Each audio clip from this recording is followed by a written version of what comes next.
Welcome to Health Inside MD. This is your space to learn practical, trustworthy health information in a simple and reassuring way. I'm glad you're here. Let's begin today's video. Have you ever stopped to think if some food you eat every day might be hiding the reason why your glucose levels just won't stabilize? This is a question that deeply affects many people with diabetes because it's not enough to follow loose tips. It's not enough to just cut out the obvious sugar. Often, what really worsens diabetes is precisely what seems harmless. What's part of the routine? What you may never have imagined could throw your blood sugar out of control. And that's exactly what we're going to talk about today.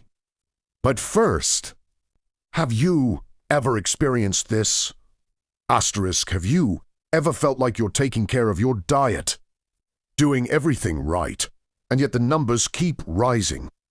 You can breathe because you're not alone.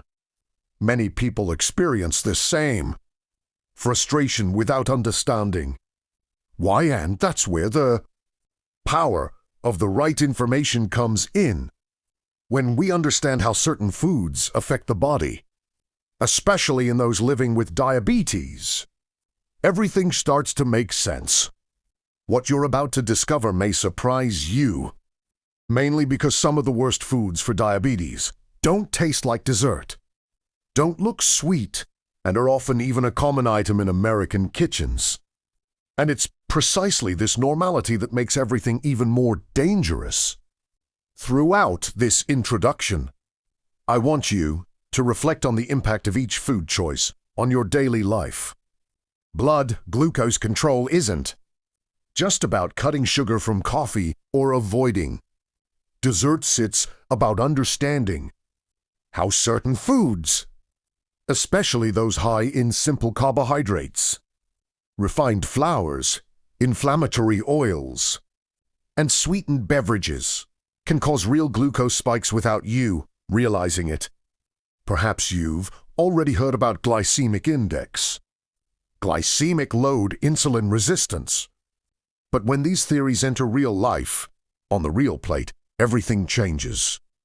And honestly, nobody deserves to live in fear of food. That's why this video is about clarity, about seeing what was hidden, about understanding how small eating habits can be sabotaging your daily efforts. And if you're here, it's because you're seeking better health, more autonomy, more control, and that already says a lot about you. So, stay with me until the end, because the next few minutes might open your eyes to details that make all the difference. By the way, let me ask you something else. How many times have you heard just avoid sugar? That's right. Most people receive such generalized advice that they end up believing that simply cutting out sweets is enough to control diabetes. But the reality is completely different. There are foods that turn into glucose as quickly as a regular soda. There are options that seem healthy but generate spikes as intense as a dessert. There are traditional choices that, consumed every day, are like small, silent glycemic bombs. And when you understand this, everything starts to change. As you listen to me now, you might even be remembering some food you usually eat without guilt. Or perhaps you're thinking, could what I'm eating be worsening my diabetes without me even realizing it? If this question has arisen, great, it means you're already paying closer attention. This is the first step in transforming your relationship with food, with your health, and with the results you're seeking. Before we delve into our top 10 list of foods that actually worsen diabetes, it's important to clarify one thing. The goal here isn't to demonize food or create fear. It's about awareness. It's about understanding how the body works and how certain foods directly affect blood sugar, inflammation, and even insulin resistance. What you're about to discover could completely change your perception of what you put on your plate. So take a deep breath, because we're about to delve into the real map of foods that are most harmful to people with diabetes. And some of them, I'll tell you, right now may be much closer to your daily life than you imagine. Let's begin. And while we're starting to delve into the world of foods that can actually be throwing your blood sugar levels off, there's something important. I need to tell you something that makes all the difference in keeping this conversation going. If this topic resonates with you, if anything I've said so far has triggered an alert, a reflection, or even that feeling of this happens to me too, leave a comment below about what resonated with you. It could be a question, honest frustration, or even a simple, I've been through this. You can't imagine how much. This kind of exchange helps other people who are experiencing the exact same situation. Sometimes your story is exactly what someone else needed to read to not feel alone. And of course, if you're new here or if you've been following me but haven't subscribed yet, take this opportunity and subscribe to the channel . This way you'll stay up to date on all the upcoming videos, tips, and alerts that can help you gain much more clarity about nutrition, health, and diabetes management. Your subscription is what keeps this work alive. It allows me to continue bringing sincere, comprehensive content made with care to those who truly need it. Your participation here is what makes this channel grow and reach more people with this type of content. And I am immensely grateful for that. And now that you've been a part of this conversation in such a special way, let's move on because there's still a lot of important stuff coming. We're about to get to the first food on the list, and I want you to be with me through every detail, observing how all of this connects to your daily life and how small changes can lead to big transformations. Let's continue.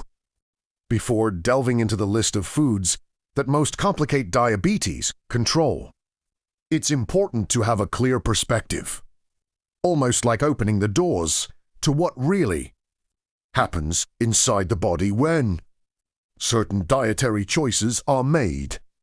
Many people believe that simply cutting out sugar solves everything. But the hidden truth behind this condition is much deeper.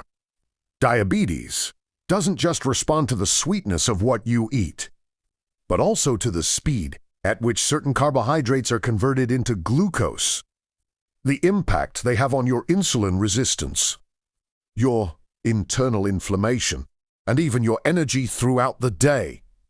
Understanding this changes everything. It's like flipping a mindset switch. A subtle but powerful transformation in how you perceive what goes on your plate. Now, I want to go even deeper into this subject, because it's precisely at this point that the great revelations begin. Consider, for example, white bread and pasta made with refined flour. They have that soft texture, that familiar flavor that many people associate with childhood, comfort, and routine. But behind this innocent appearance lies an almost immediate effect. They enter the body and transform into glucose as quickly as a candy. It's as if you were feeding your blood sugar with instantly combustible fuel. When we talk about diabetes, this rapid reaction is one of the biggest enemies of balance. The problem isn't just the carbohydrate itself, but the speed at which it acts, the impact it causes. And the most curious thing is that many people don't realize it because it doesn't taste like candy. This is very misleading. The body, however, doesn't let itself be fooled. White rice follows the same logic. What many people don't know is that its highly refined structure allows it to be absorbed almost without hindrance. It's like giving the body a glycemic load that's about to explode. And since this is so common at the dinner table, many don't even imagine that it might be sabotaging daily control. In some families, it's the basis of every meal. And when you add refined flours, bread, and pasta, the cycle of glycemic spikes sets in without the person realizing it. It's a repetitive, silent, almost automatic journey. And that brings us to French fries, which combine two very complicated things: simple carbohydrates and poor quality fat. This mixture creates an inflamed environment within the body. Frying increases insulin resistance, and the carbohydrate turns into glucose very quickly. It's a recipe for disaster in the worst sense of the expression. This isn't about demonizing the food, but about seeing the real effect it causes without illusions. French fries seem like an innocent pleasure, but behind the scenes, they cause considerable damage. Now, there's a point that often surprises many people: fruit juices. And I know it might sound strange. After all, fruit is healthy, but when you turn a fruit into juice, you remove exactly what helps control glucose, the fiber. What's left is basically free fructose, absorbed in a flash. A glass of juice can be equivalent to several squeezed fruits, without any natural protection. It's more glucose circulating rapidly, more direct impact on the pancreas, more effort from the body to try to balance something that was ingested in seconds. This is usually one of the most revealing moments for those on this journey. Soft drinks and other sweetened beverages are already well known as villains. But what few people realize is that the problem isn't just the obvious sugar content, it's also how these drinks trick the brain. Even zero-calorie versions can stimulate cravings for sweets, alter the natural perception of taste, and this interferes with food choices throughout the day. It's like a constant little disturbance in your internal compass. Cookies, biscuits, and processed snacks fall into another kind of trap. It's not just the sugar. It's the additives, ultra-processed flours, pro-inflammatory fats, all mixed together in a way that seems irresistible. These foods are designed to generate cravings, not to truly nourish. And those who live with diabetes know that each choice has a different impact. These products create glycemic spikes that often go unnoticed because they come in small portions. It seems like a small amount, but it's not. Processed meats, on the other hand, are not major glucose spikers, but they influence inflammation and insulin resistance. This is one of those points that escapes the attention of those who only think about sugar. It's not just about sweets. It's about what alters cell function, what harms the body from the inside, what creates a difficult environment for insulin to act. Understanding this completely changes the relationship with this type of food. And then we come to fitness breakfast cereals. Perhaps this is one of the biggest contradictions of modern nutrition. They have attractive packaging, promises of energy, fiber, balance. But when you look at the ingredients, sugar often appears as one of the first. It's like dressing up something as healthy as something that is actually very unhealthy. For those seeking to control diabetes, this is a huge trap. When we talk about sweets and desserts, there's not much surprise, but there's an important revelation. It's not just the weekend dessert that's the problem. It's the habit, the repetition, the use of sweets as an emotional escape valve. This relationship with sugar has much more to do with mindset and decisions than with the dessert itself. Sweets have been part of many people's lives as comfort, reward, celebration, and that's why they're so hard to give up. But when you understand the impact they have on diabetes management, you start to see this choice in a different light. And finally, we come to French bread, the champion of silent glycemic spikes. Perhaps because it's so common, so ubiquitous, so culturally ingrained, it often goes unnoticed. The problem is that it has a very high glycemic index, and because it's consumed at breakfast and sometimes also as an afternoon snack, it creates repeated spikes in the first moments of the day. It's like starting the morning with your foot on the glucose accelerator, and this affects the rest of the metabolism. When we look at this list as a whole, we realize it's not just about isolated foods, but about patterns, about automatic habits, about choices made unconsciously. And when that realization hits, a new path opens up.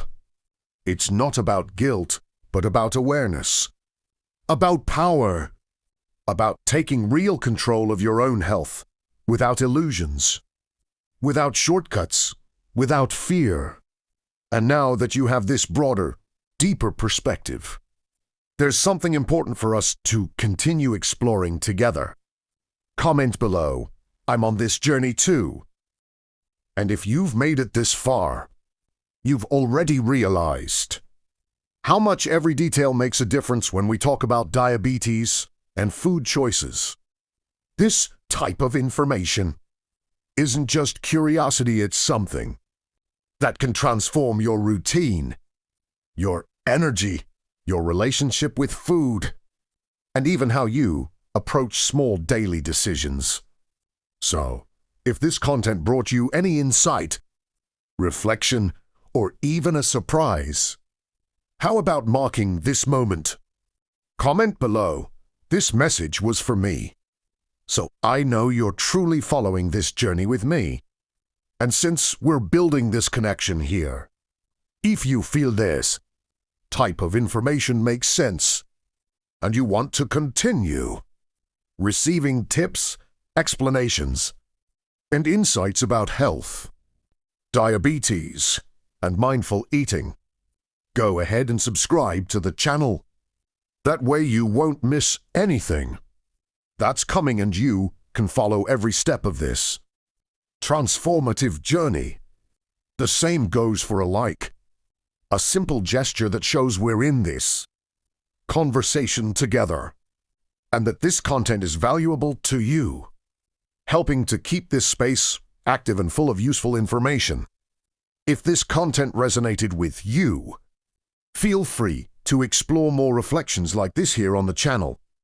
Let's continue building a more conscious, light, and healthy relationship with food together.